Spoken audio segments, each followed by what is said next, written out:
Mesdames, Messieurs, bonsoir.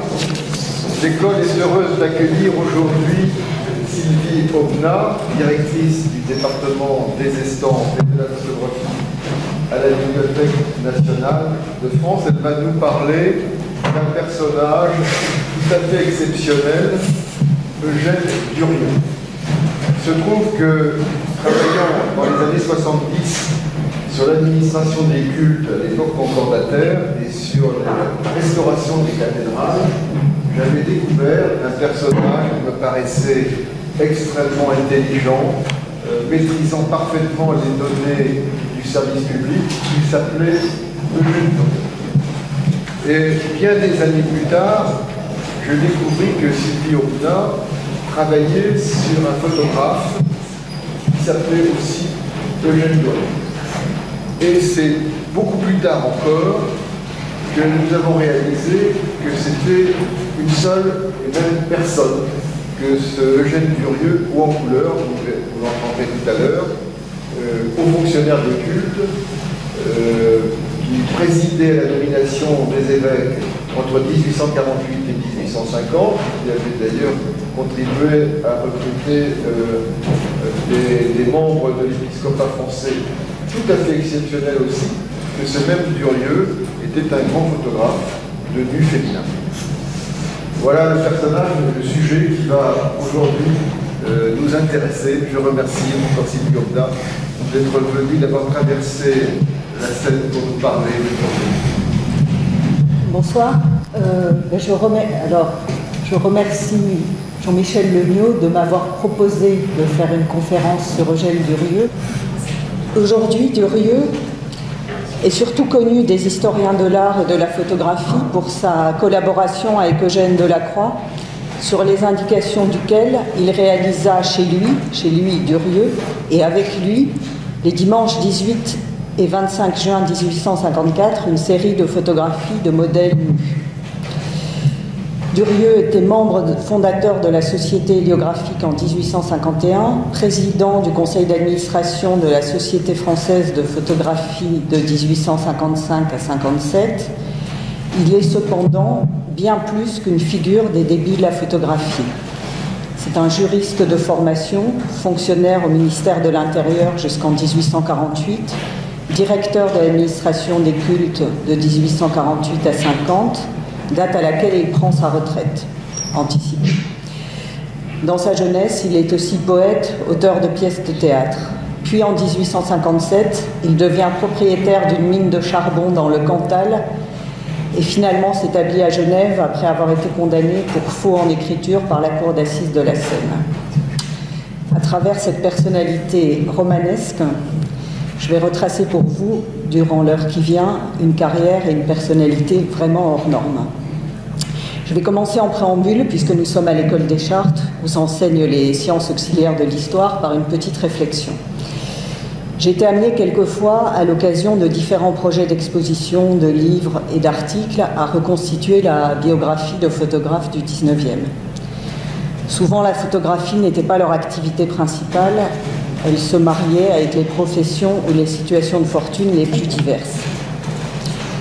Dans la France du XIXe siècle, abondent les vies, les parcours, les CV, comme on dirait, les plus éclectiques et improbables, qui sont sans doute le reflet d'une société en forte mutation et aussi le reflet des changements cycliques de régime politique.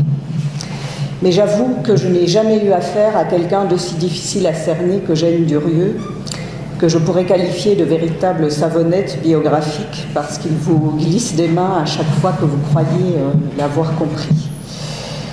Et pour vous donner un exemple, il est impossible de trouver son portrait alors qu'il est photographe, président de la Société française de photographie et père de photographe. C'est une sorte de fantomas ou de masque de fer, je ne sais pas.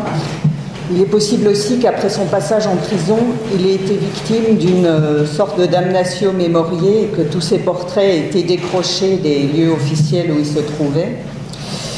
Et en plus, quand on croit l'avoir retrouvé, comme je l'ai espéré un moment, on s'aperçoit qu'il s'agit de son homonyme, qui est le général Durieux, qui lui est parfaitement respectable, et dont les photos subsistent facilement. Ce qui reflète le mieux cette ubiquité du personnage, c'est le nombre d'entrées sous lequel il apparaît dans le catalogue en ligne de la Bibliothèque nationale de France. Je me suis bien gardée de les corriger avant cette conférence pour vous le montrer. Voilà, donc vous avez 12 entrées à Durieux, directeur général des cultes, une entrée, alors pharmacien, ça c'est pas lui, j'en suis sûre. Vous avez 2 entrées à Eugène Durieux, comme photographe, et puis il apparaît aussi à une entrée, Durieux, qui est toujours lui, et après il y a un Durieux sans initiale, où il y a une quinzaine d'entrées, et c'est toujours lui aussi. Donc c'est parce que, je pense, aucun catalogueur qui connaît son métier ne s'est résigné à mettre sous le même nom et sous la même entrée le rédacteur en chef du journal du Percepteur, le directeur général des cultes, l'auteur du Mari de la Veuve écrit avec Alexandre Dumas et Anicet Bourgeois, et enfin l'auteur des photos de modèles nus pour Delacroix. C'est trop improbable et pourtant c'est le même. Mais je trouve que c'est très instructif d'un point de vue méthodologique parce qu'aujourd'hui, alors qu'une masse d'imprimés anciens, de monographies et de périodiques ont été numérisés en mode texte et permettent de glaner et de recomposer des informations biographiques, de les croiser, il n'est pas toujours facile de savoir distinguer les homonymes. Évidemment, le cas de Durieux ne simplifie pas les perspectives dans ce domaine. Et pour compliquer encore les choses, son fils a reproduit, son fils qui évidemment a pris un autre nom, a reproduit exactement le même parcours. Le panorama que je vais esquisser cet après-midi n'est certainement pas le dernier mot sur Durieux. C'est le début, enfin c'est l'esquisse la plus complète, mais c'est le début d'une biographie qui a tant d'embranchements et de routes différentes que j'avoue que je n'ai pas pu à ce stade aller jusqu'au bout de chacune d'elles parce que je n'ai pas le même don d'ubiquité que Durieux pour avoir une vie parallèle en dehors de mes fonctions dans l'administration. Donc pour reprendre la biographie de Durieux, j'ai choisi de la raconter en 4 vies, parce que si je vous faisais un déroulé biographique de sa vie, personne ne comprendrait rien et je m'y perdrais aussi, parce qu'il fait tant de choses en parallèle que ça devient incompréhensible. Et comme il travaille avec son père d'abord et puis son fils ensuite, c'est d'autant plus compliqué. Donc je commence par le plus sérieux et le commencement, c'est Eugène Durieux, juriste et fonctionnaire. Durieux naît à Nîmes le 10 décembre 1800, il est le fils de Jean-Michel Durieux et de Marie-Henriette Belle. Son père, Jean-Michel Durieux, est juriste comme lui. Son père a été receveur des contributions directes, chef adjoint au ministère des Finances et s'est spécialisé dans les écrits techniques sur la fiscalité, dont l'énumération serait extrêmement fastidieuse et que je vais donc vous épargner. Son père publie en 1822 ce qui semble son grand œuvre et qui connaîtra de nombreuses rééditions et mises à jour, le manuel des percepteurs des receveurs municipaux des communes contenant le texte de l'analyse des lois, ordonnances, instructions et décisions relatives à la gestion de ces comptables. En 1824, donc le père et le fils Eugène, qui a à ce moment-là 24 ans, créent un périodique mensuel, le Mémorial des percepteurs et des receveurs des communes, lequel mensuel, qui changera de titre au cours des siècles, continuera à apparaître jusqu'en 2010, soit durant près de 200 ans. Donc il a commencé avec son père, il a continué avec son fils, qu'il a continué après la mort d'Eugène Durieux. Eugène Durieux, comme sa très épaisse bibliographie en témoigne, se spécialise donc dans le même domaine que son père, les finances publiques, la haute administration de l'État. Pendant la période de la Restauration, d'après le dictionnaire biographique de Vapreau, Durieux est un opposant au régime de Charles X, et même candidat dans l'opposition, ce qui explique sans doute qu'on ne trouve pas qu'il ne trouve pas à s'employer pendant cette période et qu'il se partage entre la poésie, comme je le dirais pour sa seconde vie, la fréquentation des artistes et la rédaction de manuels avec son père, cette dernière activité étant sans doute la seule rentable pendant cette période. Donc le manuel des percepteurs en 22, en 24, le mémorial des percepteurs et la législation des conseils municipaux en 1826. Sous la monarchie de Juillet, il entame sa carrière au ministère de l'Intérieur. On le trouve, que j'ai reconstitué en partie, on le trouve en 1838 chef du bureau des communes. Il publie à cette même année le Code des établissements publics, poursuite en matière de contribution directe. Cet ouvrage s'adresse aux jurisconsultes comme le signalent les bibliographes de l'époque. C'est sans doute comme chef de bureau des communes qui fait la connaissance de Jean-Baptiste Pierret. Jean-Baptiste Pierret est le meilleur ami, un des plus anciens et un de ses plus anciens amis, parce que son camarade de lycée, d'Eugène Delacroix, Delacroix avait dans ses amis intimes surtout des proches de sa famille et puis des gens qu'il avait connus très jeune. Et il a été très proche de Pierret jusqu'à la mort de Pierret en 1954. Et je pense qu'un des liens certains entre Durieux et Delacroix, c'est sans doute le fait qu'il a été proche de Pierret au ministère de l'Intérieur. C'est quelque chose qui serait à démontrer, mais c'est vraiment très vraisemblable. En 1842, Durieux est chef de la section de bienfaisance au ministère de l'Intérieur, puis chef de la 3e section départementale et communale, toujours au ministère de l'Intérieur.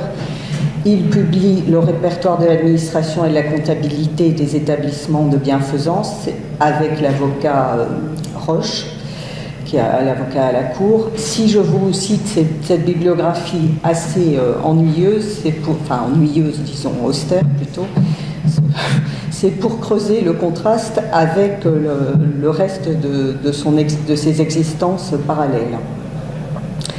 En 1844, il est nommé chef de la section administrative des communes et des hospices. Il publie le formulaire de la comptabilité des percepteurs-receveurs de communes et d'établissements de bienfaisance. Alors,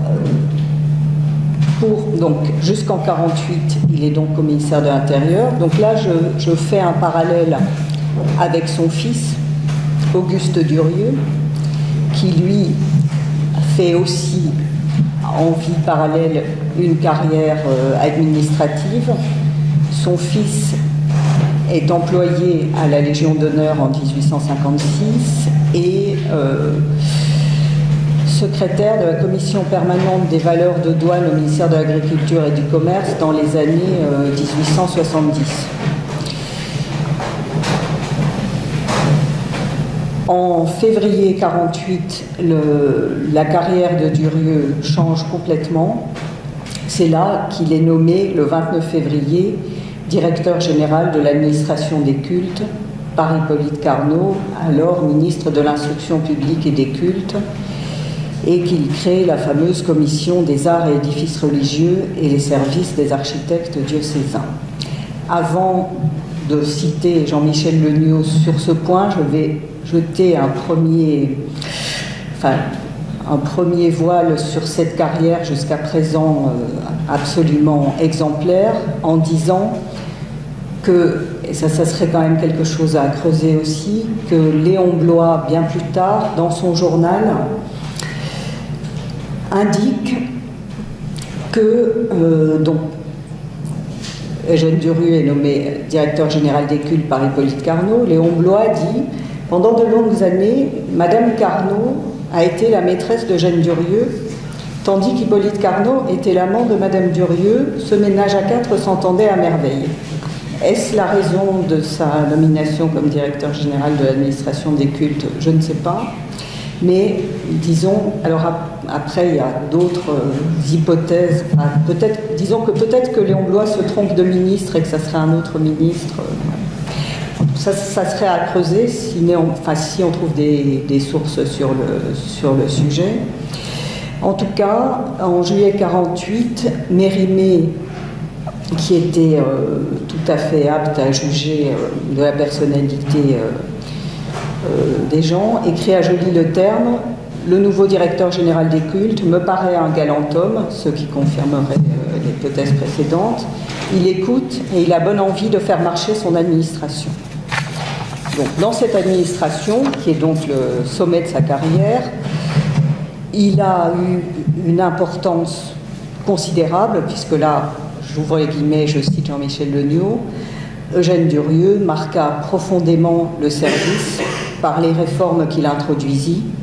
En moins de 2 ans, puisqu'il a exercé ses fonctions de février 48 à avril 50, il réorganisa l'instance de conseil en remplaçant le Conseil des bâtiments civils par la Commission des arts et des édifices religieux. Il créa le corps des architectes diocésains, définit le mode de constitution des devis, précisa la procédure, centralisa fortement le service. L'efficacité et l'habileté avec laquelle il assura la mise en place de ces bouleversements laisse admiratif.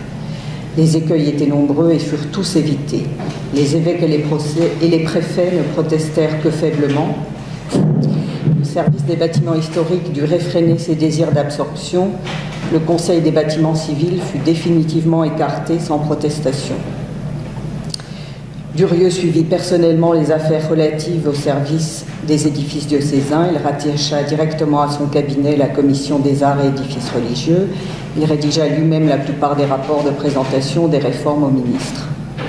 Quelques jours avant son limogeage, il établit à la demande du ministre une note sur l'organisation du service dans laquelle il développa les grandes lignes de son action, où il explique: tout compte fait, la nouvelle organisation est matériellement plus économique que l'ancien ordre des choses, et si on veut bien réfléchir, qu'elle rend à peu près impossible des malversations pareilles à celles que l'administration poursuit en ce moment à Nantes, sans parler des pertes qu'elle coûte à l'État et qui résultaient de la malfaçon de travaux mal entrepris et mal exécutés, on reconnaîtra que fût-elle en apparence plus coûteuse, il faudrait connaître encore ses avantages sur ce qui existait autrefois.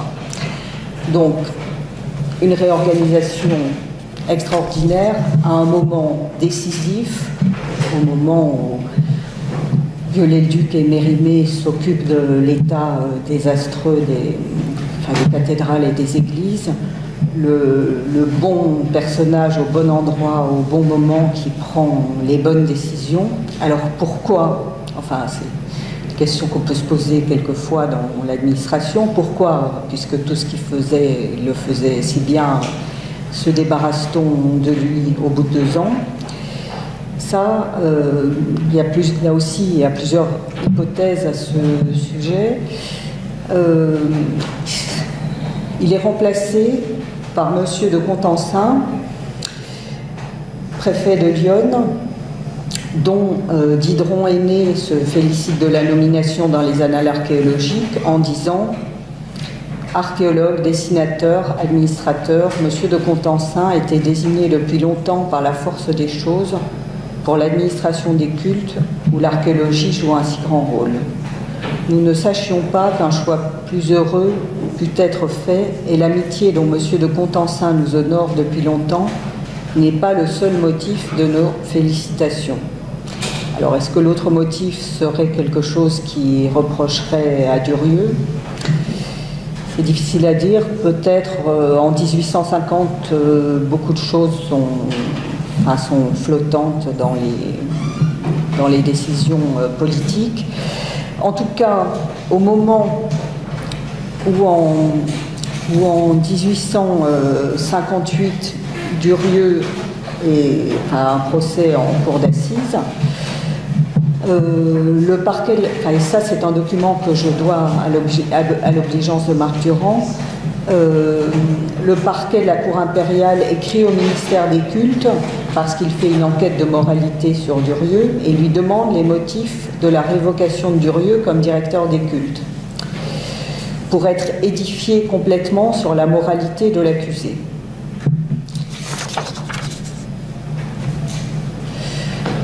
Le fonctionnaire qui répond à la Cour dit: aucun renseignement n'a été trouvé, enfin j'ouvre les guillemets, sur les motifs qui ont pu déterminer l'un de mes prédécesseurs à provoquer le remplacement de M. Durieux.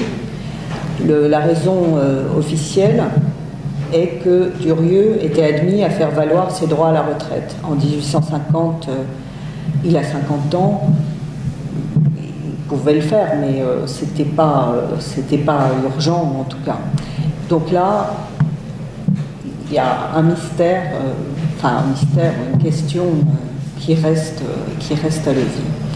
Donc fin de la carrière administrative de Durieux, qui se termine donc très, très brillamment, puisqu'il réorganise complètement l'administration des cultes pour le très grand bien des bâtiments. Alors, sa seconde vie, qui évidemment commence bien avant 1850 et se superpose à la première, commence en 1824, puisque l'année même où il pose les bases du fameux manuel des percepteurs avec son père, il collabore à une revue littéraire qui s'appelle La Psyché, choix de pièces en vers et en prose dédiées aux dames, où il publie des poèmes jusqu'en 1829. Vous pouvez, si vous vous intéressez aux poèmes de Durieux, les retrouver sur Gallica, cette revue est numérisée. Dans cette partie, je ne savais pas trop dans quelle partie de sa vie mettre son mariage, mais puisqu'il y avait des poèmes en vers et en prose dédiés aux dames, je l'ai mis dans cette partie-là. Donc en 1827, il se marie avec mademoiselle Luce Estelle Muriel, comme le prénom, qui est sans doute la même qui, en 1824, publie des études de paysage en lithographie chez Motte. MO2TE, Motte est le grand imprimeur des lithographies romantiques et le beau-père d'Achille de Veria, qui est un de mes prédécesseurs, donc ça me fait un lien avec la famille Durieux qui me prédestinait sans doute à parler d'Eugène Durieux. Donc c'est une artiste romantique.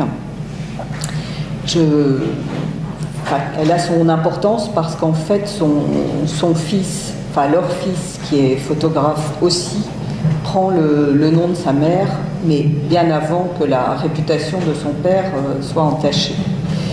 En 1832, donc après avoir publié de la poésie, en 1832, Durieux publie, donne à jouer, publie, écrit une comédie en un acte avec Alexandre Dumas et Anicet Bourgeois. Anicet Bourgeois est crédité de plus de 200 pièces de théâtre, dont peu sont publiées sous son nom, et a collaboré de nombreuses fois avec Dumas. Donc celui qui raconte le mieux cet épisode de la vie de Durieux, c'est évidemment Dumas lui-même, qui en parle dans ses mémoires et qui explique que au printemps 1832, on lui demande d'écrire très rapidement une pièce pour une représentation à bénéfice qui devait se tenir être jouée le 4 avril 1832 pour l'actrice Mademoiselle Dupont. Donc Dumas est pressé comme très souvent et il écrit « J'avais un ami, homme d'infiniment d'esprit », donc ça va bien avec ce qu'on savait précédemment, chef ou sous-chef de bureau au ministère de l'Intérieur. Cet ami s'est même fait un nom depuis dans l'administration. Il s'appelait, et par bonheur, s'appelle encore Eugène Durieux. 2 ou 3 fois depuis un an, je l'avais rencontré et chaque fois, il m'avait raconté quelques sujets de pièces, tantôt en un acte, tantôt en 2 actes, tantôt en 3 actes. Jamais cependant, je ne sais pourquoi, nous n'avions rien arrêté. Je lui écrivis, il a couru. Passons la revue de vos sujets, lui dis-je. J'ai besoin d'une pièce en un acte pour la représentation à bénéfice de Mademoiselle Dupont. Êtes-vous fou? Elle est affichée pour mardi prochain. Mais non, elle est retardée de 8 jours. Et vous croyez que d'ici là, la pièce pourra être écrite, lue, distribuée, apprise et jouée? J'en fais mon affaire. Bon. Un jour pour écrire la pièce, un jour pour la recopier, un jour pour la lire. Il restera encore 7 jours pour les répétitions, c'est du luxe.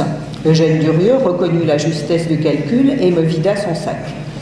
Nous nous arrêtâmes au sujet du mari de la veuve, mais le plan était loin d'être fait. Écoutez, dis-je à Durieux, il est midi, j'ai affaire jusqu'à 5 heures. Anicet Bourgeois désire avoir ses entrées au théâtre français. Pourquoi, je n'en sais rien, un caprice. Allez le trouver de ma part, débrouillez avec lui le scénario, revenez ensemble à 4h30, nous dînerons. Dans la soirée, nous ferons le numérotage des pièces. Je pourrai me mettre à la pièce cette nuit ou demain matin, et en tout cas, à quelque heure que je m'y mette, 24 heures après, celle où je m'y serai mis, elle sera finie. Durieux partit en courant, je rentrai à 5 heures comme j'avais dit, je trouvai mes 2 collaborateurs à la besogne, le terrain n'était pas encore déblayé, je vins à la rescousse, ils me quittèrent à minuit, me laissant un numérotage de scène à peu près complet. Le lendemain, ainsi que je m'y étais engagé, je me mis à l'œuvre. J'en étais à ma 3e ou 4e scène, quand la femme de chambre entra tout effarée et pâle comme une morte. « Ah, monsieur, monsieur, monsieur, dit-elle. Eh bien, qu'y a-t-il, Catherine ? Ah, monsieur, il y a, mon Dieu. Et après, il y a le choléra. Ah, monsieur, j'ai des crampes. Le choléra est à Paris? Oui, monsieur, il y a le Gretin. Diable, c'est sûr que ce que vous me dites là, etc. Donc, Dumas brode là-dessus pour expliquer à quel point c'est encore plus un exploit, non seulement d'écrire une pièce en 24 heures, mais pendant une épidémie de choléra. Et en effet, la pièce est représentée à la Comédie Française le 4 avril, publiée. Et c'est voilà la collaboration entre Dumas, Anicet Bourgeois et Durieux. Ça en dit, enfin, ça n'apprend rien sur Alexandre Dumas qui procédait souvent comme ça. Ça nous en dit bien sur un fonctionnaire du ministère de l'Intérieur. Je trouve que ça rend Durieux très sympathique. Et ça explique aussi, ça explique aussi pourquoi, par la suite, il s'intéresse beaucoup aux actrices. Je pense aussi que c'est parce qu'il s'intéressait aux actrices qu'il écrivait des pièces. Alors, j'ai trouvé un autre lien possible entre les Dumas, mais là, c'est vraiment très hypothétique, entre les Dumas et Durieux, et les Durieux. Alexandre Dumas fils, au moment du procès de Durieux, en 1957, écrit une pièce qui s'appelle « La question d'argent » et où les 2 personnages principaux s'appellent Monsieur et Madame Durieux. Bon, vous verrez avec Claude Chope ce qu'il en est. Je ne sais pas si c'est un hasard, mais avec Durieux, il faut quand même envisager toutes les hypothèses. Alors, je reviens à son fils, qui lui aussi, vous voyez dans le catalogue de la Bibliothèque nationale, n'a pas été résolu en un seul et même personnage, mais c'est bien le même, Auguste Muriel, donc il a pris le nom de sa mère. Je situe sa naissance vers 1830, bien que j'en sois pas absolument certaine. À vrai dire, je n'ai pas vraiment cherché, mais c'est une histoire, l'histoire des Durieux, on ne peut pas la boucler aujourd'hui, c'est certain. En tout cas, Auguste Muriel, qui s'appelle aussi A. Durieux Muriel fils, a écrit plusieurs pièces de théâtre, 2 pièces. L'une en 1854, qu'il appelait simplement Les écumeurs des mers, et Sur les traces de son père, toujours en 1954, une folie vaudeville en un acte, avec des airs nouveaux d'Olivier Métra, qui s'appelle Pendu ou marié. Alors, après Le mari de la veuve du père, Pendu ou marié du fils, disons un sens de l'humour assez familial. Il a aussi écrit en 1955 une critique sur l'état du théâtre à l'époque qui s'appelle Le théâtre aujourd'hui, l'auteur, le directeur, le critique, l'acteur, l'actrice et le public. Il a dirigé de 1954 à 1959 et de 1960 à 1965 une revue qui s'appelle La Presse théâtrale, revue artistique et théâtrale. Donc ça c'est Auguste Muriel, donc Durieux fils, et paraît-il en 1856 une autre revue qui s'appelle Le Bulletin dramatique et qui est repérée par Firmin Maillard dans l'histoire anecdotique et critique des 159 journaux parus en l'an de grâce 1856, dans lequel il dit « Le bulletin dramatique, rédacteur en chef Auguste Muriel, qui est l'ancienne cravate blanche qui dirigeait la presse théâtrale, que je viens de citer. Charmant garçon, paraît-il, comme son père, c'est bien lui. Et ayant tout ce qu'il faut pour faire son chemin, il s'est arrêté à la bourse où il fait fortune. Je n'ai jamais pu mettre la main sur le bulletin dramatique. Voilà, donc c'est le digne fils de son père à un moment où, en 56, oui, où Durieux est entre la photographie et les affaires. Et le fils se lance dans la bourse et est encore dans le théâtre avant de se lancer dans la photographie. Alors, le troisième aspect de la vie de Durieux, c'est le plus catastrophique, c'est Durieux, homme d'affaires. Alors, il y a sa première affaire, donc là aussi, c'est grâce à Marc Durand que on a retrouvé ça dans les actes notariés du minutier. En mars 1942, Durieux achète avec sa femme une grande propriété qui se trouve entre le 48 rue Notre-Dame-des-Champs, à côté du collège Stanislas, et le 71 boulevard du Montparnasse. 487 mètres carrés, une grande maison avec des dépendances pour 36 000 francs. Alors, cette maison, il la revend en 1851, 9 ans après, donc il est alors à la retraite. La plus-value n'est pas terrible, puisqu'il l'a acheté 36 000 francs, il la revend 50 000 francs à Alfred Ernouf de Verclive. Alors, cet Alfred Ernouf n'est évidemment pas n'importe qui, c'est le petit-fils du général Ernouf, baron d'Empire. Il est docteur en droit, avocat à la cour, historien, écrivain, et le gendre du baron Vignon, dont il a épousé la fille, et dont il a écrit les 2 derniers volumes de son Histoire de France.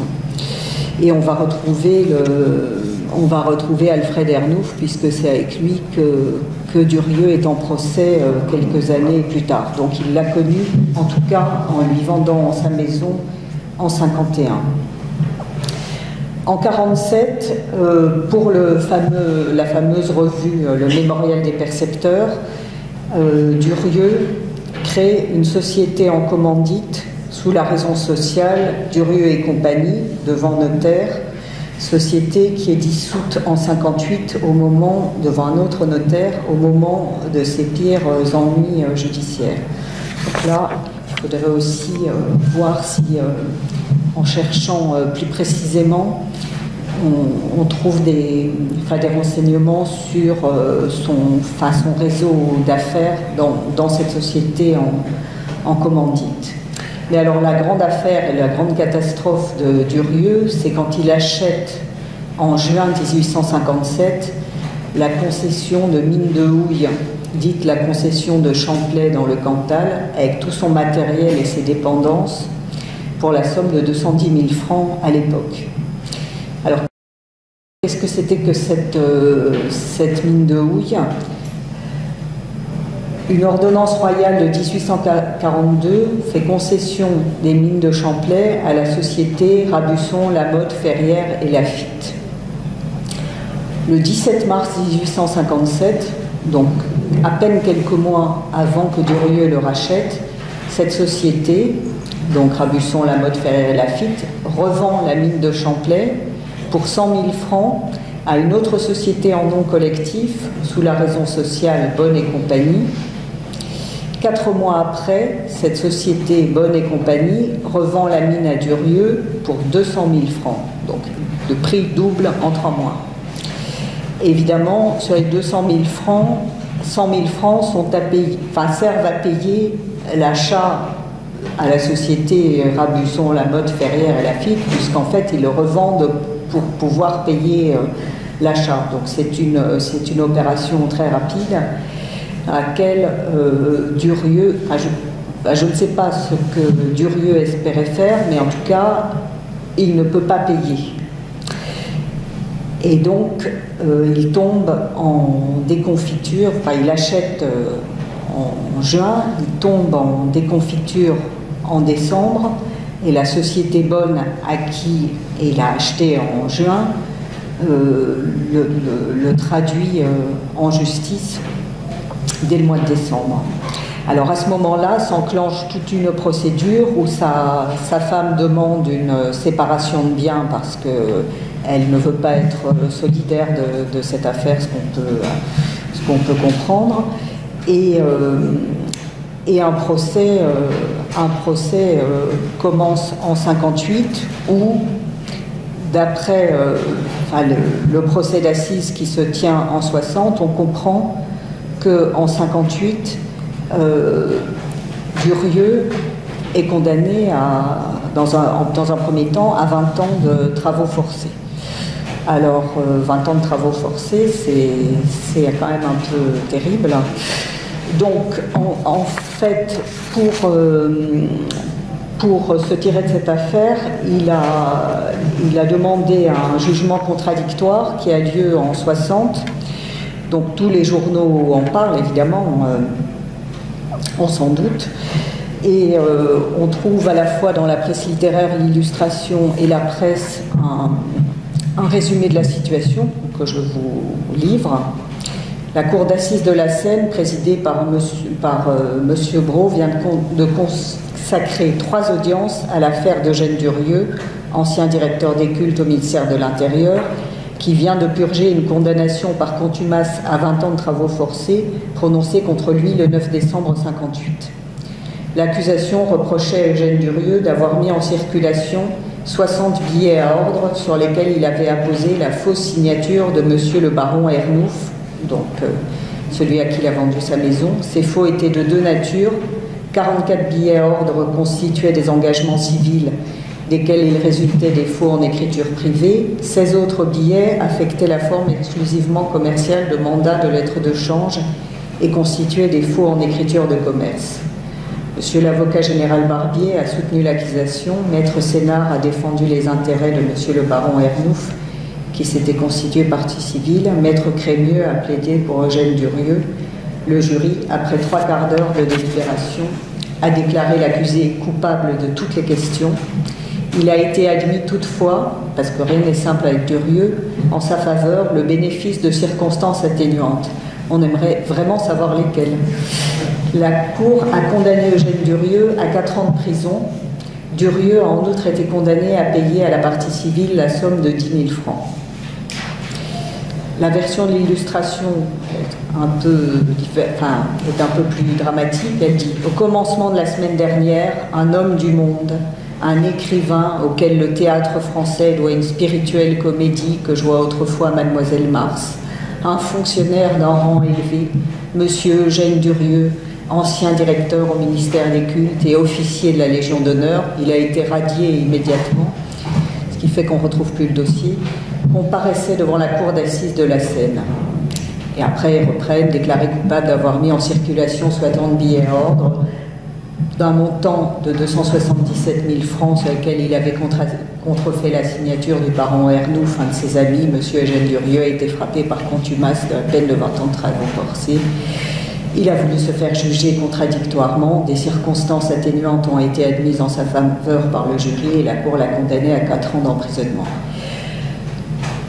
Je pense, là aussi il faudrait reprendre toute cette affaire, je pense que en fait Durieux avait dû s'entendre avec son ami Ernouf pour racheter cette mine de charbon et que l'autre a dû l'abandonner au milieu de l'affaire et qu'il a essayé, je ne sais pas ce qu'il a fait, mais le connaissant et connaissant sa bibliographie, je ne pense pas que ce soit de gaieté de cœur ou de manière écervelée qu'il a mis en circulation des faux en écriture comme ça. Il a dû penser qu'il le faisait temporairement et qu'il allait s'arranger avec Ernouf, ce qui n'a pas été le cas. Alors évidemment, ça brise complètement sa carrière et Jean-Michel Legnaud a retrouvé une note de Rouland au procureur général auprès de la cour d'assises de Paris qui qui dit que Durieux, enfin qui explique cette ruine et ce procès, toute cette histoire. Durieux avait dû se ruiner pour une maîtresse, alors on ne sait pas si c'est la femme d'un ministre ou une autre, ce qui explique sans doute la situation dans laquelle il se retrouve. Je cite, « Le sieur Durieux n'a pas seulement déshonoré sa famille, il a par son inconduite laissé sa femme dans le dénuement le plus absolu. » Alors, évidemment, après cette histoire, Durieux passe 4 ans en prison, disparaît et réapparaît quelques années après. Donc il réapparaît un petit peu dans le domaine de la photographie. Et puis, je vous le dirai pour la fin, parce qu'il termine de publier certains livres avec son fils. Mais donc, j'en viens à Durieux photographe, qui est quand même des domaines dans lesquels il est le plus connu. Donc je pensais que la première mention de Durieux photographe était... Ah, ça va, j'arrive à lire quand même. Non, je vais allumer cette lumière. Oui, voilà.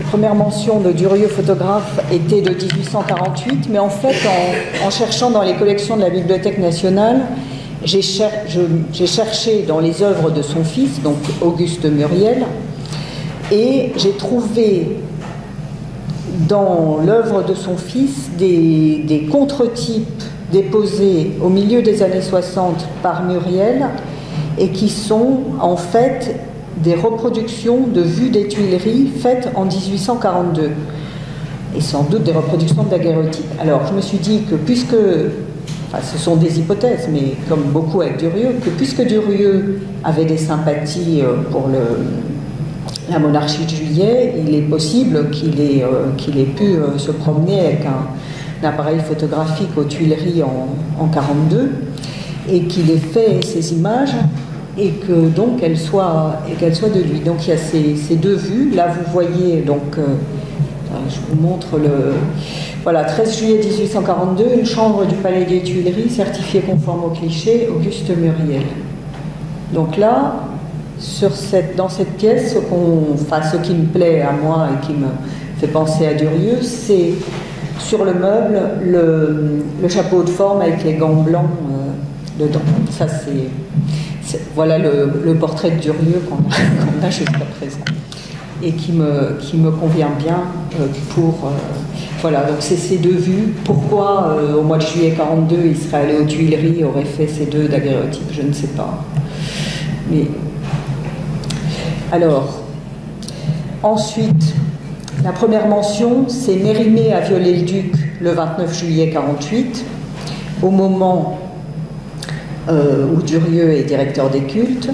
Il lui dit « Je comptais vous rencontrer chez Monsieur Durieux, qui montrait ses daguerréotypes vraiment très curieux. À cette époque, on peut dire que pour les non-connaisseurs, tous les daguerréotypes sont très curieux, très intéressants. Malheureusement, il ne dit pas ce que représentaient ces daguerréotypes. C'est le moment aussi où, 2 ans avant la mission héliographique, le Mérimée, Viollet-le-Duc et quelques autres réfléchissent à l'utilisation de la photographie comme document préalable et accompagnant la restauration des monuments. Et donc, ils s'intéressent beaucoup à la photographie. Durieux, on le sait maintenant, est une des chevilles ouvrières de la réflexion sur cette utilisation de la photographie pour documenter l'état préalable, les travaux et puis les restaurations, avec, je rajoute ça parce que c'est quelque chose qui a été trouvé récemment, avec une autre des chevilles ouvrières de la restauration des monuments particulièrement appréciés de Mérimée, qui est Henri Courmont, et dont on sait maintenant que Courmont, lui aussi, j'ai là un livre sur ses photos, pratiquait lui-même la photographie au début des années 50, avec de très belles vues de paysages et de monuments, et collectionnait la photo comme Viollet-le-Duc. on le sait.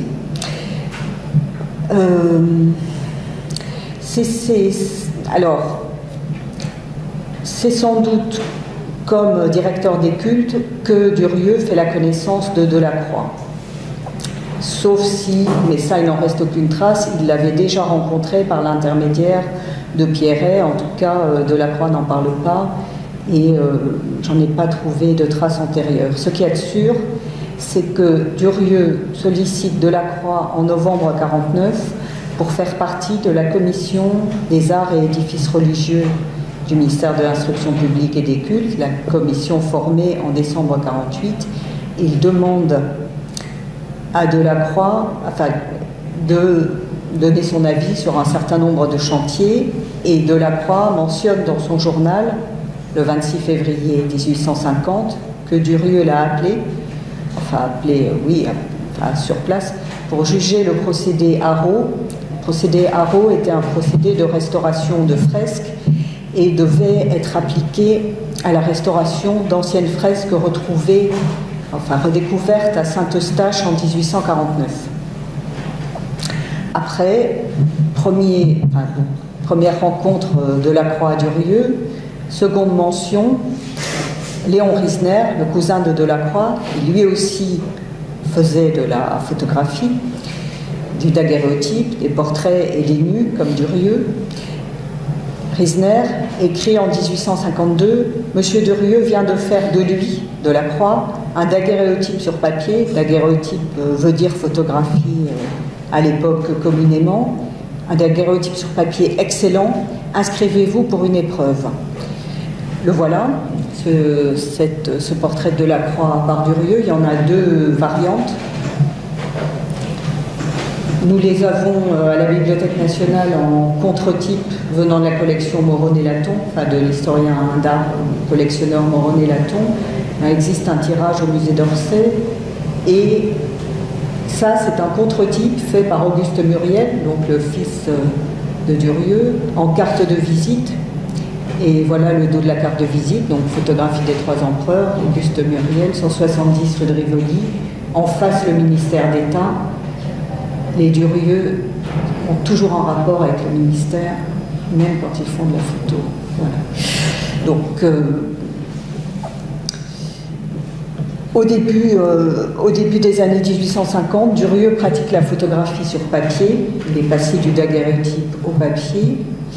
Et avant de photographier avec Delacroix, et c'est parce qu'il fait de la photographie que Delacroix lui demande de faire des photographies pour lui. Delacroix s'intéresse beaucoup à la photographie entre 1850 et 55, et plutôt que de fréquenter des photographes professionnels, il prend la photographie par le biais de ses amis ou de ses proches qui en font, comme Durieux, comme Risner, parce que, on en a d'autres exemples dans l'histoire de la photographie. La photographie, c'est bien, mais c'est quand même mieux quand elle est pratiquée par vos amis plutôt que par des photographes professionnels, ça reste peu fréquentable.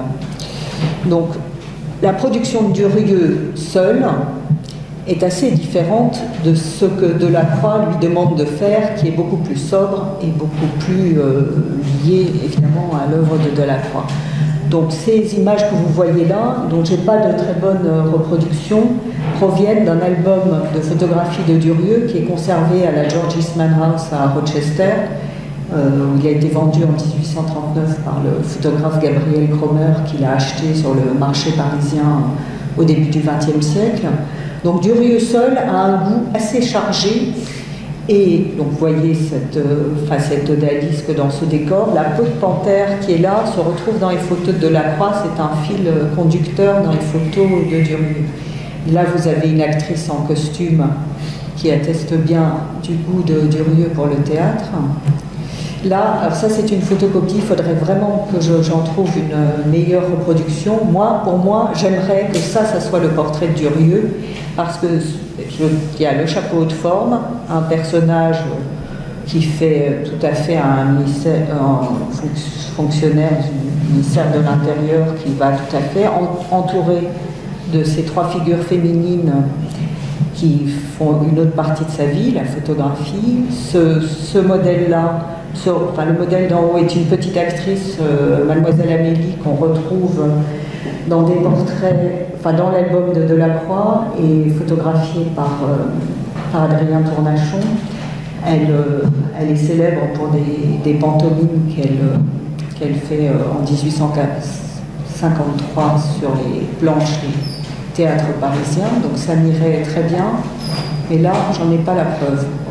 Donc ça c'est un autre album, ça c'est toujours Durieux seul, c'est un autre album qui aurait appartenu à Delacroix, voilà La peau de panthère. Et ça c'est toujours l'album de Rochester. Alors, chez Durieux, donc qui habitait à cette époque-là 40 rue de Bourgogne, il y a un atelier bien installé, c'est pourquoi Delacroix y va, avec des fonds, des décors, des accessoires. Et la peau de panthère. Ce modèle-là, cette jeune femme, est un modèle qu'on retrouve dans pas mal de photos de modèles pour artistes dans différents ateliers professionnels, en particulier chez Louis-Camille d'Olivier, qui est un photographe, mais aussi élève de Léon Cognet. Donc c'est un modèle de peintre, modèle de photographe. Voilà, donc Durieux avait tout pour convenir comme photographe personnel de Delacroix en 1954, mais en 1951, il resserre les rencontres de Delacroix certainement en 1949, il fait son portrait en 1952, mais en 1951, il est avec lui membre fondateur de la Société héliographique Delacroix avec Jules Ziegler, un autre peintre qui fait de la photographie. Delacroix est le seul peintre, membre fondateur avec Ziegler de la Société héliographique, qui est la première société française réunissant des photographes et destinée avant tout à promouvoir le développement de la photographie sur papier, le calotype négatif sur papier, contre le daguerréotype. En 50-51, Delacroix s'intéresse à la photographie, surtout à la photographie de modèle. Il ne s'intéresse à la photographie que par rapport à son œuvre à lui. Donc il note dans son journal en février 50 de demander à Boissard, il s'agit de Boissard de Boisdenier, qui est un peintre qui fait aussi de la photographie en 1848 et surtout qui habite chemin de ronde de la barrière de Clichy, dans le même atelier que Gustave Le Gray. Donc Delacroix connaît Boissard, il lui demande des photos et en février 50, en septembre 50, il dit « Laurence m'apprend que Ziegler, donc avec qui il va faire partie de la société héliographique, fait une grande quantité de daguerréotypes et entre autres des hommes nus. J'irai le voir pour lui demander de m'en prêter. » En mai 53, il montre à Pierret et à Risner les photos que lui a données Durieux. Le même mois, il dîne chez Pierret avec Durieux. En novembre 53, donc on arrive bientôt à la séance avec Durieux, il parle de photographie avec son cousin Risner, qui en fait. Delacroix se moque un peu de Risner parce qu'il considère qu'en fait, une photographie ne peut pas avoir d'auteur. Il considère que c'est une sorte d'enregistrement brut de la réalité. Il se moque un peu de Risner en disant « Il m'a parlé du sérieux avec lequel le bon Durieux et son ami, je ne sais pas qui est cet ami, et son ami qui l'aide dans ses opérations, parle des peines qu'il se donne et il s'attribue une grande part du succès dans ces dites opérations, ou plutôt dans leurs résultats. Et il se moque franchement de Risner qui leur demande en tremblant s'il peut se servir de leurs photos sans être accusé de plagiat pour en faire des tableaux. » Donc, à la suite de tous ces rapprochements avec Durieux par le biais de Risner, Pierret, Ziegler, en juin 1954, il se rend chez Durieux, 40 rue de Bourgogne, pour faire toute une série de photos, au moins d'après 2 modèles. Un modèle masculin que vous avez ici, qui s'appelle le Bohémien, enfin que Delacroix appelle le Bohémien, et un modèle féminin, ici, qu'on retrouve dans de nombreuses photographies faites dans des ateliers professionnels. Alors ces photos vous semblent floues, sans doute, et bougées. Alors il y a 2 raisons. D'une part, parce que le négatif sur papier calotype donne des images un peu avec ce qu'on peut appeler un peu de moelleux ou de flouté. Et d'autre part, parce que Delacroix voulait des photos floues, parce qu'il dit que les photos trop nettes ne laissent aucune part à l'imagination et qu'il applique à la photographie la théorie des sacrifices. Il a besoin d'avoir l'équivalent en photographie d'esquisse pour pouvoir lui retravailler, redessiner à partir d'images qui ne lui dictent pas trop ce qu'il veut en faire. Voilà, je vous montre quelques-unes des photos, sûrement, la peau de panthère toujours, sûrement de ces 2 dimanches de juin, Durieux-Delacroix. Et voilà, donc la Mademoiselle Amélie qu'on retrouve dans l'autre album de Durieux, ce qui laisserait penser que c'est une photo de Durieux aussi, que c'est une actrice, donc ça va bien avec Durieux. D'après cette image-là, Delacroix a fait une odalisque en 1857 qui est actuellement dans une collection privée. Alors, à la fin du même album, il y a d'autres photos qui, elles, ne sont pas des calotypes, sont faites à partir de négatifs sur verre. Elles sont peut-être aussi Durieux d'après un autre procédé, mais alors une autre séance, il les aurait données par la suite à Delacroix. Ça, c'est pas sûr, mais c'est quand même possible. Ces 2 photos-là. Alors, par comparaison, et pour vous faire comprendre pourquoi Delacroix a demandé à Durieux de faire des photos spécialement pour lui, je vous montre un exemple extrême, c'est vrai, de ce qu'on trouve sur le marché à cette époque comme photo pour artistes, et dont on comprend que Delacroix ne pouvait pas s'en contenter. Voilà, vous avez ce genre de choses. Donc, bon, c'est vrai qu'il y en a, c'est une des pires, mais bon, c'est quand même assez amusant.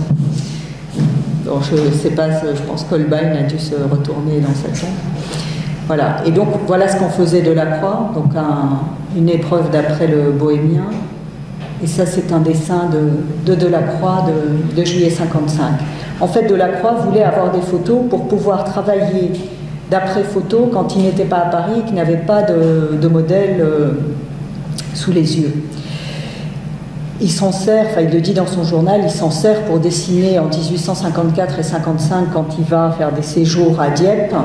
Et il s'en sert aussi, c'est très amusant, pendant la messe du 15 août 1855, une messe très solennelle à Notre-Dame, en plus au moment de l'exposition universelle. Il dit qu'il s'ennuie, qu'il est obligé d'y aller et qu'au moins il a amené les photos de Durieux et qu'il peut dessiner pendant la messe. Et puis il les regarde en 54 et 55, il les regarde beaucoup et il dit en octobre 55, « Je regarde avec passion et sans fatigue ces photographies d'après des hommes nus, ce poème admirable, ce corps humain sur lequel j'apprends à lire et dont la vie m'en dit plus que les inventions des écrivassiers. » Je ne sais pas qui vise comme écrivassier, sans doute des critiques d'art, mais en tout cas, ces photos on a répertorié énormément de dessins de Delacroix d'après les photos de Durieux. C'est l'été où Durieux fait les photographies pour Delacroix qu'est créée la Société française de photographie, qui remplace la Société héliographique et qui prend pour modèle la Royal Photographic Society, fondée à Londres en 1953.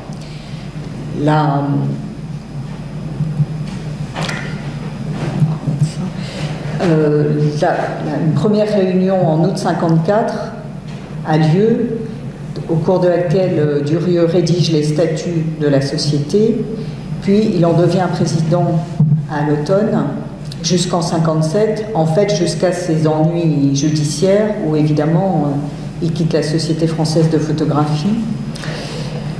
Entre-temps, et aucun commentaire par la Société française de photographie où dans son bulletin en 58, on indique juste qu'on accepte la démission de Durieux, qui était donc président, mais aucune raison n'est jamais donnée.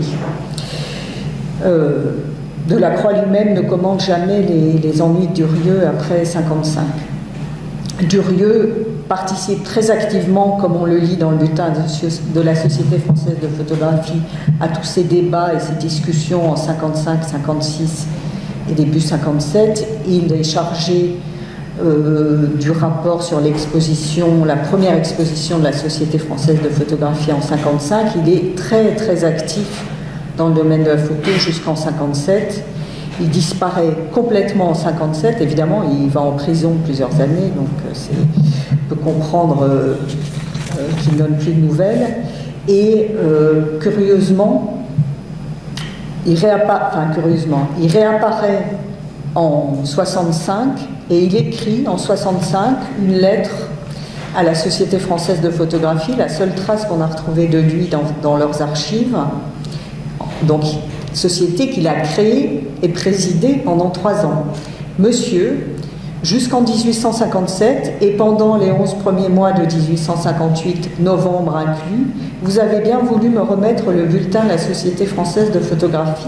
Ce n'est qu'à partir de la livraison de décembre 58 qu'il a cessé de me parvenir. Et évidemment, c'est le mois de son procès.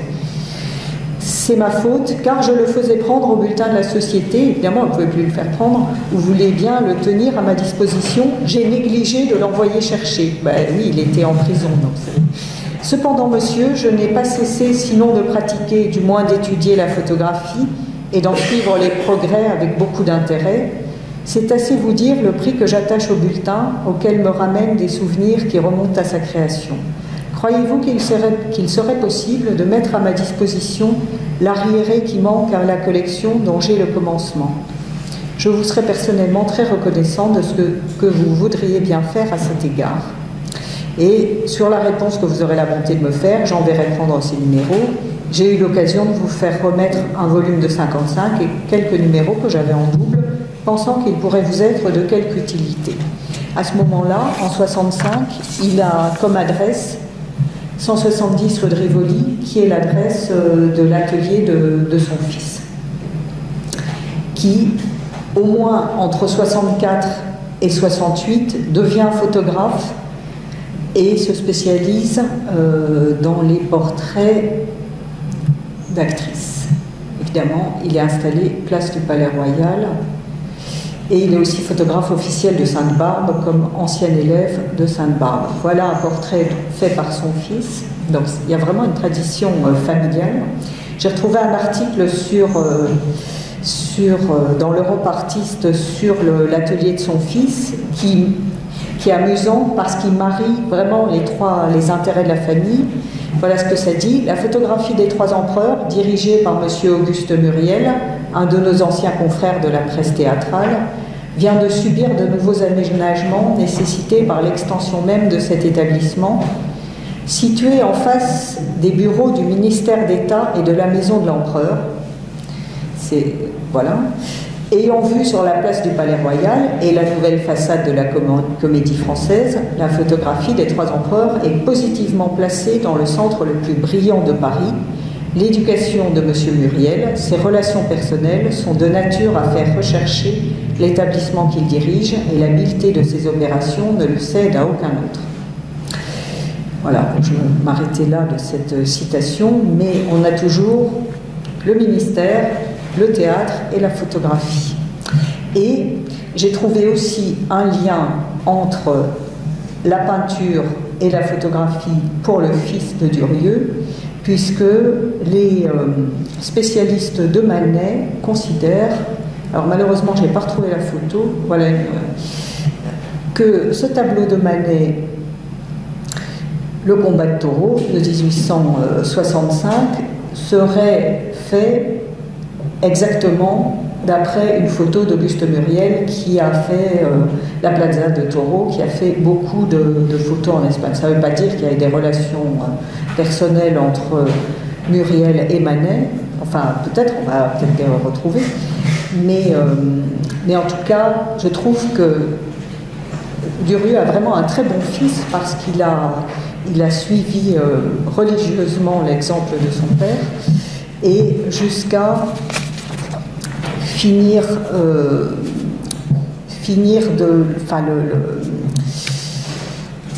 l'ouvrage. Où est-ce que je... Oui, le dernier ouvrage de Durieux, Durieux s'est remis à la publication d'ouvrages sur les... Ah voilà, c'est ça. Pardon. La poursuite en matière de... Sans transition, poursuite en matière de contribution directe pour servir de guide aux préfets et de base à leur arrêté, publié par Eugène Durieux en 1938, a été remis à jour par le père et le fils en 1976. En 1976, un bibliographe écrit « L'ouvrage presque complètement terminé par M. Durieux avec l'aide de son fils qui l'initiait depuis de longues années à ses travaux, donc ses travaux sur les poursuites en matière de contribution directe, a dû être achevé par ce dernier seul, M. Durieux étant mort au moment d'y mettre la dernière main. » Voilà, donc le père et le fils ont travaillé ensemble dans tous les domaines jusqu'à la mort d'Eugène Durieux, qui a achevé les poursuites en matière de contribution directe à Genève, où il est mort, en Suisse. Alors, bon, vous avez compris qu'il restait beaucoup de choses à trouver sur Eugène Durieux. Pourquoi il est mort en Suisse en écrivant sur les poursuites en matière de contribution directe? Sincèrement, je n'en sais rien, puisqu'il n'est pas parti en Suisse pour des raisons, pour échapper à la justice, puisqu'il a purgé sa peine. Mais donc j'ai pas encore trouvé d'explication à ça. Une dernière chose qu'on peut dire sur lui, ses relations après sa mort avec Delacroix, ça concerne sa femme. C'est-à-dire que Delacroix, la succession de Delacroix est extrêmement compliquée. Delacroix a légué un certain nombre de tableaux à sa fidèle et jalouse gouvernante Génie Le Guillou, dont cet autoportrait qui est au Louvre. Mais j'ai trouvé, mentionné par Robot, qui est un des historiographes les plus précoces de Delacroix, que ce portrait de Delacroix, en fait, a été, dans un premier temps, légué par Génie Le Guillou, après sa propre mort, à Madame Durieux, qui, elle, le lègue au Louvre en 1872. Un autre tableau de Delacroix, le portrait de son cousin François de Vernillac, est aussi passé par Madame Durieux. Alors, je ne sais pas qui donc connaissait Delacroix, visiblement, et était resté en bonne relation avec la gouvernante, pourtant très sévère et jalouse de Delacroix. Alors peut-être que la gouvernante de Delacroix a sympathisé avec Madame Durieux au moment où elle se trouvait dans la misère du fait des malversations et de l'inconduite de son mari, et que du coup elle lui a légué l'autoportrait de Delacroix. Et je trouve quand même que tous ces liens entre Durieux et Delacroix qui passent au-delà de Durieux et de Delacroix pour arriver jusqu'à Madame Durieux et la gouvernante de Delacroix sont un parfait épilogue à une histoire dont on n'avait ici qu'une première fresque, mais dont j'espère pouvoir publier plus de détails quand j'aurai trouvé d'autres choses à raconter. Voilà. Je peux dire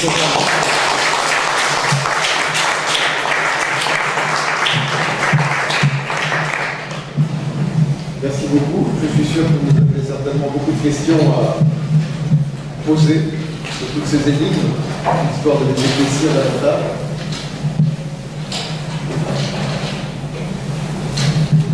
propos de Boissard de Boisdenier, Oui. Qui apparaît lui aussi dans cette histoire, est-ce qu'on peut imaginer que Durieux aurait fréquenté la petite bande de Boissard de Boisdenier dans les années 1840? À l'hôtel. Oui. Ah, c'est. Oui, c'est pas. Au moment des moulages sur le modèle Avec Madame Sabatier, Théophile Gautier, Baudelaire, Boissard. Etc. Oui, ah ben c'est très possible. J'ai pas trop. Enfin, il faudrait regarder. Enfin, là, il y a eu beaucoup de souvenirs et de commentaires là-dessus. J'ai pas trouvé, mais c'est-à-dire que j'ai pas. Comme Durieux part dans toutes les directions, oui, c'est possible. Parce que on a un peu le point sur la question avec le catalogue Geoffroy de Chaume, la donation de Geoffroy de Chaume qui donne ses moulages sur le bâtiment de la belle Maritz. Oui. Et si Durieux avait fréquenté Boissard de Boisdenier à ce moment-là, il connaît nécessairement Geoffroy de Chaume. En connaissant Geoffroy de Chaume, il connaît Viollet-le-Duc, Mérimée et toute cette bande. Oui. Avant d'aller au ministère des Cultes. Ah oui, ça fait. Voilà. Ah oui, c'est possible. Ah oui, ça serait formidable. Oui. Et Théophile Gautier aussi fait partie de cette mange tous de la confiture verte qui est né dans des états secondes. Le rajouter comme drogué m'irait assez bien. Je pense que ça. Mais c'est fascinant ce qui apparaissait dans ce groupe à ce moment-là. Oui. Alors ça expliquerait peut-être certaines décisions du ministère de l'Intérieur à l'époque, de savoir qu'il arrivait dans cet état. Oui, ben ça c'est une bonne piste. Mais j'ai une question sur. Je m'intéresse au thème de la lutte de Jacob contre l'Ange. De Saint-Sulpice. Ah oui. Catholique et orthodoxe. Et à l'entendre dans la chapelle des Anges, l'église Saint-Sulpice, il y a ce tableau très connu oui. qui a été réalisé entre 1855 et 1861. Postérieurement à la prise des photos dont vous avez marqué que vous datez de 1854. Juin 54. Oui, 44, pardon. 54. 1854. Juin 54. Et alors je me suis demandé, donc j'ai regardé le catalogue que vous avez fait en 2009, évidemment, les photos des hommes nus. Donc la question est la suivante, est-ce qu'on peut identifier éventuellement le modèle parmi ces hommes qui sont dans ces photos qui sont ADN, qui ont pu inspirer à la fois Jacob et à la fois l'ange? Il y a autre chose qui est étonnante, c'est l'avance. Parce que c'est vrai, quand on s'intéresse à ce paradoxe, entre d'une part cette scène d'action qui est divine, et puis cette nature morte. Bon, c'est expliqué, je crois, à certains points. Mais on voit bien une lance, c'est quelque chose d'assez étonnant. Or, dans toutes les photos que vous reproduisez, on voit toujours ce bâton. Oui, mais ça c'est. Est-ce qu'il y a un lien? Est-ce que vous avez quelque chose ou pas? Alors, la lance, d'abord, c'est assez. Enfin, dans les poses de modèles académiques, on en trouve beaucoup. D'une part, parce que c'est un accessoire de la peinture d'histoire, et d'autre part, parce que ça aide le modèle à tenir la pose, de s'appuyer sur une lance, à tenir la pose tout en faisant ressortir sa musculature. C'est-à-dire que je ne pense pas que ce bâton ou cette lance puisse... C'est possible, mais c'est certainement pas suffisant, parce que des lances et des bâtons, on en a partout dans les photos de modèles, et même dans les lithographies de modèles. Ah oui, oui. Et alors, en revanche, est-ce que vous pensez que l'un de ces hommes a pu... Oh ben je vais regarder, parce que comme je peux regarder dans les autres photos de Durieux, parce qu'en fait, ce qui complique, c'est que Delacroix, évidemment, il a cette série de Durieux. Dans l'autre album que j'ai étudié et qui n'est pas entièrement publié, il y a un mélange de photos attribuables à Durieux, de photos dont on ne connaît pas l'auteur et de photos attribuées certainement à d'autres photographes. Donc, sans aller jusqu'au modèle dédié à Holbein, c'est certain que Delacroix se fournissait aussi auprès, enfin, de photos qui n'étaient pas faites sur ces indications pour lui et qui trouvaient sur le marché les photos de Valois Villeneuve, de Louis-Camille d'Olivier et d'autres. Et donc, il faudrait chercher plus largement dans les photos de modèles masculins, en partant de Durieux, mais produites, en tout cas jusqu'au moment où il a posé la composition et les modèles de ça. Mais à Saint-Sulpice, il me semble qu'il y va avant 50. La commande est 48 et il y va régulièrement. Et il y va régulièrement dès 53-54 parce qu'il le mentionne dans son journal. Il a commencé avant la séquence de photos de Durieux. Ah oui. Ah oui, oui, oui. Il a certainement esquissé des compositions avant. Donc il est possible. C'est-à-dire que c'est une période où il travaille sur plusieurs grands cycles de fresques à la fois. Enfin, c'est sa période de grande commande. Alors on peut trouver des choses pour l'hôtel de ville, on peut trouver des choses pour Saint-Sulpice, pour différentes choses, et puis d'autres qui ont servi à rien de particulier, sauf à s'exercer, à faire des croquis. Et voilà, donc c'est pas du tout impossible. Mais à aucun moment Delacroix n'écrit « j'ai fait faire cette photo pour ça ». Heureusement ou malheureusement, on peut juste faire des rapprochements entre ses œuvres et les photos.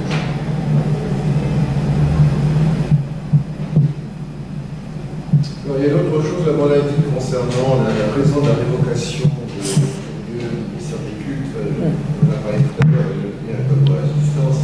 On a donné comme hypothèse qu'il y aura un revirement de politique religieuse Durieux soutient un de ses collaborateurs qui s'appelle Auguste Nicolas, un magistrat qui rentre à l'administration et qui est révoqué parce qu'il est très vigoureusement, sinon plus ultramontain.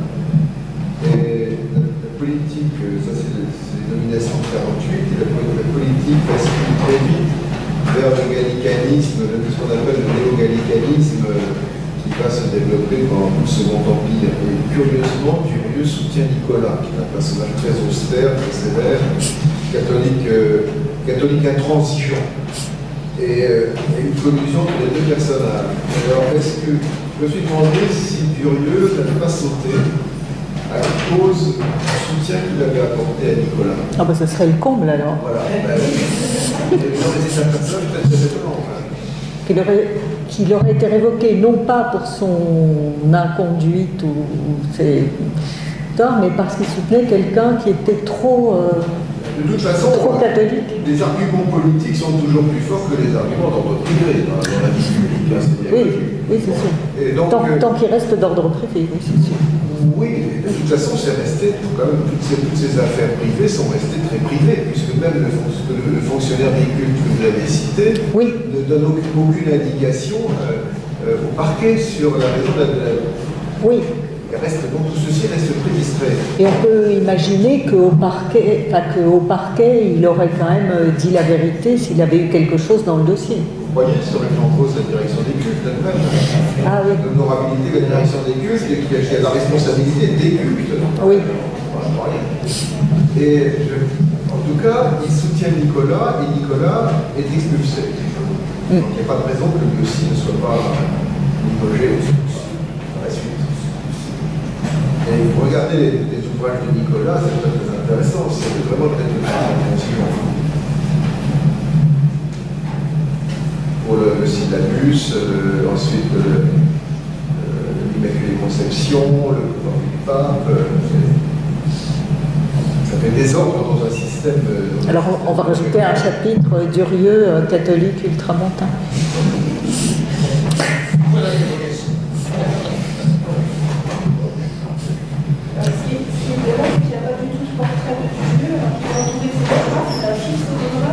Mais oui, c'est ce que j'ai dit. Il y a des artistes qui n'ont pas. Mais, c'est-à-dire que, alors, De même qu'il ne signe pas, il ne signe pas ses photos, donc on les connaît parce qu'elles sont documentées par ailleurs. C'est pour ça que les deux vues des Tuileries de 42, je pense que ça peut être lui, puisque c'est des contre-titres faits par son fils. Peut-être qu'on a son portrait, mais qu'on ne sait pas que c'est lui. Mais c'est sûr que, normalement, à la Société française de photographie, ils ont les portraits de tous leurs présidents, sauf Durieux. Alors, sans doute parce comme il a été condamné au bagne, ils ont dû le renier.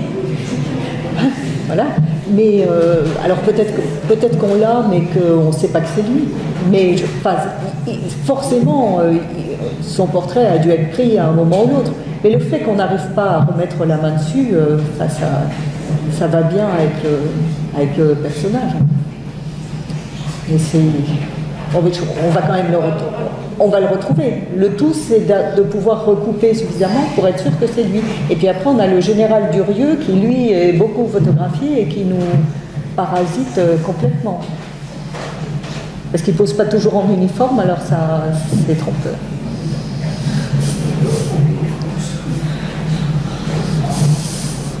Donc Madame Durieux est décédée en 1972. Non, non, c'est Génie Le Guillou. Non, je me suis trompée. C'est Génie Le Guillou qui décède en 72 et Madame Durieux décède en 74. 74. Elle a légué le tableau de son vivant. Vous avez dit 1872. Oui, mais je crois. Alors, attendez, oui, voilà, ça doit être ça. Parce que de la Croix de Mort en 63, sa gouvernante a dû mourir en 69 et Madame Durieux l'a léguée en 72. Oui. Elle décède en 74.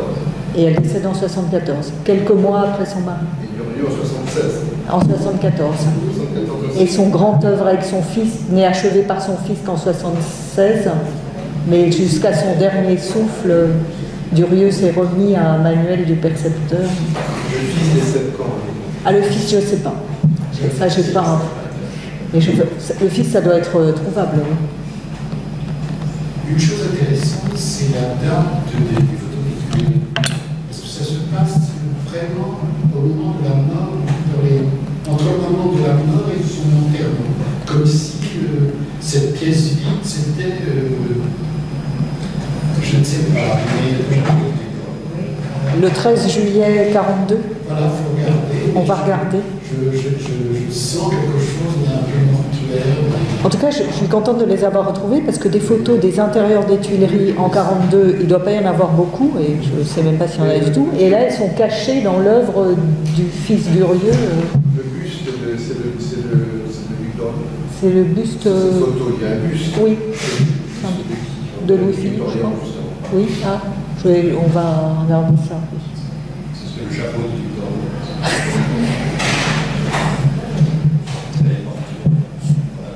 Ah, c'est peut-être un portrait en l'absence. Le buste doit être très facilement identifiable. Ah oui. Oui, ça, on va regarder ça. On va enrichir l'iconographie des Tuileries. C'était le pavillon de Mars.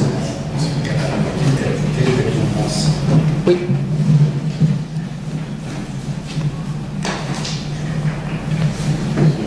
Bravo, on a pas eu la bonne idée des francs-maçons. Franc-maçon ça, j'ai pas. Franc-maçon ultramontain. Ah oui, c'est tout à fait possible. C'est même la preuve. Le Métrope a fait une petite étude sur un autre fonctionnaire de l'Église qui est un collaborateur qui s'appelle Hippolyte Blanc. Oui. Hippolyte Blanc est catholique de conviction. Il écrit des traités catholiques. Le Métrope a trouvé qu'il était également franc-maçon.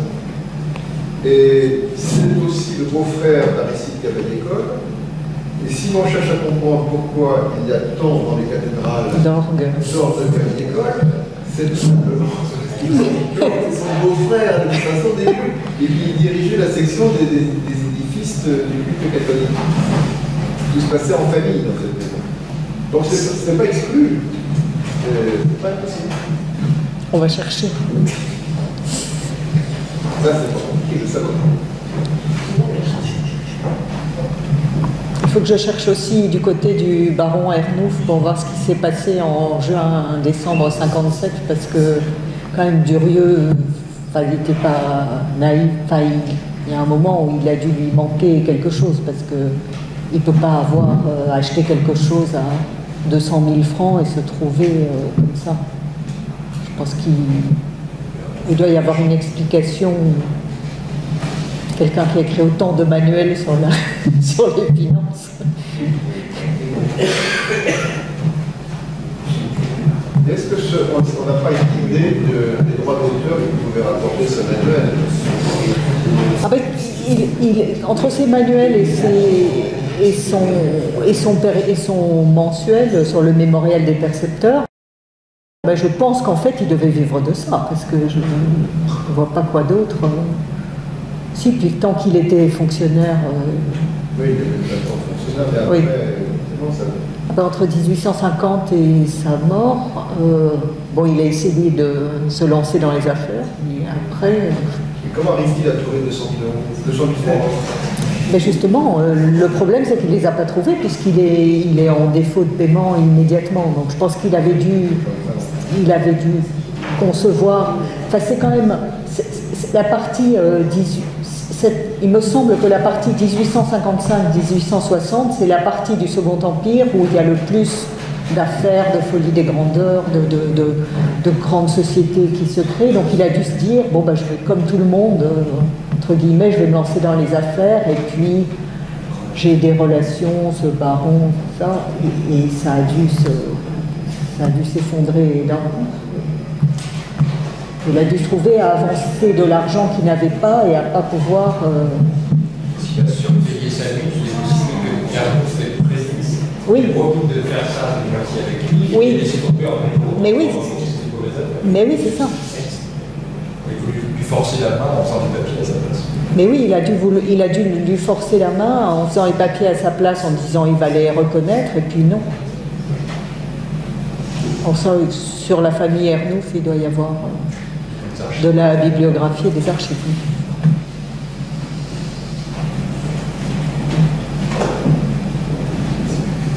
Et si on peut résumer d'un mot d'une expression, cette vie faussaire, poète, illustrateur, condamné, photographe et autres, c'est quoi le qualificatif? Comment vous décririez une expression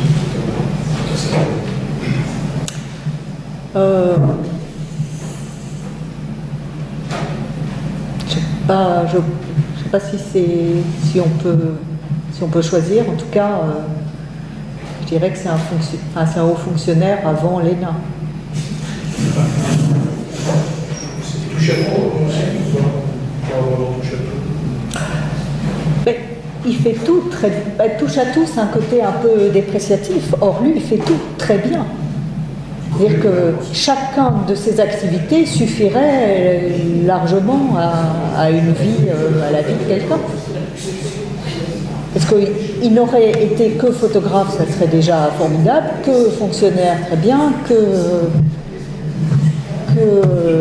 écrivain, très bien, mais ce que je trouve admirable, c'est qu'il arrive à avoir autant de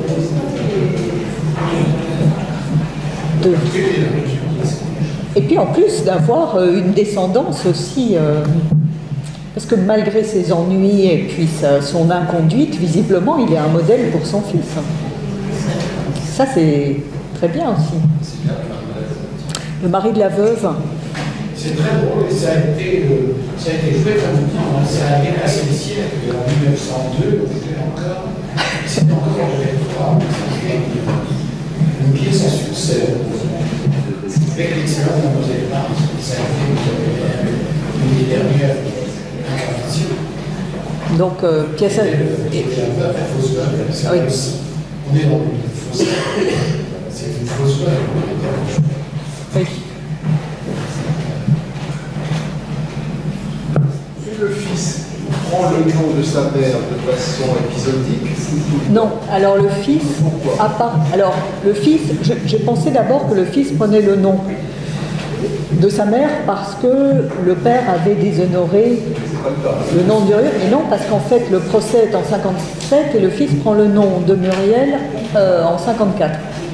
Alors, il prend le nom Peut-être qu'il prend le nom de sa mère pour... La signature que vous nous avez montrée, c'est-à-dire antérieure à 54. Elle est du fils? Non, elle est du début des années 60. Mais le fils prend ce nom quand il commence à écrire des pièces de théâtre en 54. Après, il devient photographe 10 ans plus tard. Mais le fils, il doit vouloir se différencier de son père, et puis, comme son père, peut-être plus que son père, différencier ses différentes activités. Parce qu'en même temps qu'il est rédacteur de la presse théâtrale et puis qu'il écrit Pendu et Marié, il est fonctionnaire à la Légion d'honneur, donc, dont son père est radié 2 ans après. Donc il doit se dire qu'il vaut mieux qu'il ait pas... Enfin, je ne pense pas que le nom de sa mère soit à proprement parler un pseudonyme. Et puis il a 2 noms, le fils. Il a Auguste Muriel comme photographe et comme écrivain. Et quand il écrit les manuels de percepteur avec son père, et c'est Muriel Durieux, fils. Mais il y a peu de gens, sauf depuis qu'on l'a repéré avec Marc Durand, qui ont compris, enfin je ne pense pas que dans l'histoire de la photographie, personne n'ait compris clairement jusqu'à présent que Auguste Muriel, donc il y a donc cette photographie des 3 empereurs, place du Palais Royal, et auteur d'albums sur l'Espagne et les chemins de fer du Nord en Espagne, soit le fils de Durieux. Personne non plus n'a fait le lien entre les deux. Clairement. Merci beaucoup.